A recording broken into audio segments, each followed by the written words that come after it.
Everyone, আসসালামু আলাইকুম। আপনারা কেমন আছেন? আশা করি আপনারা সবাই অনেক ভালো আছেন। আমরা আলহামদুলিল্লাহ ভালো আছি। একটি নতুন ব্লগ নিয়ে চলে আসলাম। আমরা সবাই মিলে বের হয়ে গিয়েছি ঘুরতে। আর ঘুরতে যাওয়ার একটা রিজন আছে।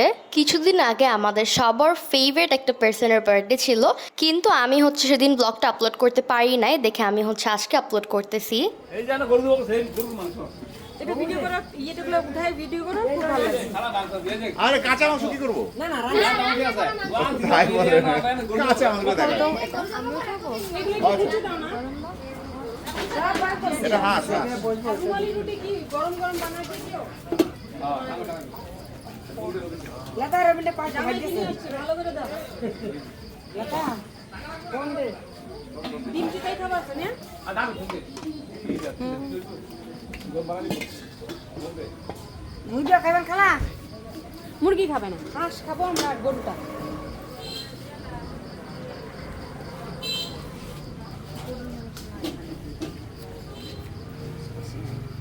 সেদিন ফেভারিট পার্সনের বার্থডে ছিল। তা আমরা 3 ভাই বোন ফেভারিট পার্সনকে জিজ্ঞেস করলাম যে তুমি আজকে কী খেতে চাও, অফার করছিলাম। তো ফেভারিট পার্সন, আমরা ভাবছিলাম যে ফেভারিট পার্সন হয়তো বা বলবে যে ফাস্ট ফুড খেতে চাই, কিন্তু গাইস কি হলো, ফেভারিট পার্সন বললো যে ফেভারিট পার্সন ফাস্ট ফুড খাবে না, অন্য কিছু খাবে। সে নিজের কথা চিন্তা করে বলল সে হাঁসের মাংস, গরুর মাংস আর পিঠা খাবে। এটা কোনো কথা গাইস? আমরা চলে আসছি হাঁসের মাংস খেতে। আর স্পেশাল পার্সনটা আমার নানু। সেদিন নানুরই বার্থডে ছিল। সো আমরা নানুকে না বলে নানুর জন্য একটা কেক নিয়ে আসছি। এটা আর কি স্পেশালি মামা নিয়ে আসছিল নানুর জন্য। আর নানু তো সারপ্রাইজটা পেয়ে অনেক হ্যাপি হয়ে গিয়েছে। তো আমাদের প্ল্যানটা অনেক সাডেন প্ল্যান ছিল, একদম রাত্রেই হয়েছে। আর আমরা গিয়েছি আফটার 12। আর ওখানে পিঠা পাওয়া যায় রাত থেকে আর কি শুরু হয় বানানো। সেদিকে আমরা সবাই একসাথে আর কি কেক কাটলাম, পর নানু খাওয়াই দিল, আবার নানুকে আমরা সবাই খাওয়াই দিলাম। সো কেক কাটতে কাটতে যাই না কোথা থেকে একটা বিড়াল চলে আসছে। তো আমার মনে হচ্ছিল যে বিড়ালটা ভাবতেছিল সিন্স সবাই বার্থডে খেতে আসছে নানুর, তাহলে আমি কেন বাদ থাকবো। তো কেক কাটার পর আমরা সবাই রাত্রের খাবারটা শেষ করে ফেলছি। আর রাত্রের খাবারটা আসলেই অনেক মজা ছিল, স্পেশালি হাঁসের মাংস। গরুর মাংস, মুরগির মাংস ছিল, কিন্তু হাঁসের মাংস একটু বেশি মজা ছিল। আর তার সাথে ছিল চিতই পিঠা আর অনেক রকমের ভর্তা।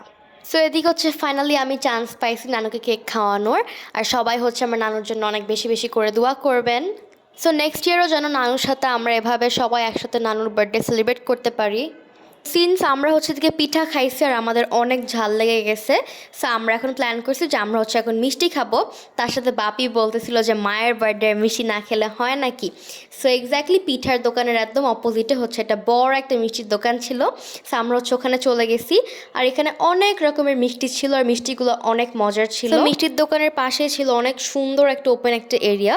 সো আমরা এখন সবাই একটু ঘোরাঘুরি করলাম। ওই জায়গাতে এসে একদম মনে হচ্ছিল গ্রামে চলে আসছি, গ্রামের একটা ফিলিংস পাচ্ছিলাম। আর সেদিন রাত্রেও একটু বাতাস ছিল। তো সব কিছু মিলে আমার কাছে অনেক ভালো লেগেছে, আমরা অনেক মজা করেছি। তো এদিকে ঘোরাঘুরি করতে করতে আমাদের মিষ্টি চলে আসছে। সো আমরা অর্ডার করেছিলাম রাবড়ি জামুন। এটা আমাদের কাছে একটু ইউনিক লেগেছিল দেখে। তার সাথে ছিল কুলফি আর ব্লুবেরি ইয়গার্ট, যেটা আমরা বাচ্চা অর্ডার করেছিলাম, আমরা বাচ্চারা খাবো। তো মিষ্টিটার ডেকোরেশন অনেক ইউনিক ছিল, আর খেতেও আরও বেশি মজা ছিল। দো আমি মিষ্টি খাই না, কিন্তু তাও আমি এটা ট্রাই করেছি আর অনেক মজা লেগেছে আমার কাছে। তো মিষ্টি খেতে খেতে আমরা অর্ডার করেছিলাম চা, মালাই চা।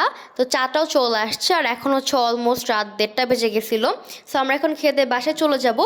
সো আজকের ব্লগ এতটুকুই। প্লিজ আমার পেজটাকে লাইক এবং ফলো করে দিবেন। সো গাইস, আল্লাহ হাফেজ এন্ড থ্যাঙ্কস ফর ওয়াচিং।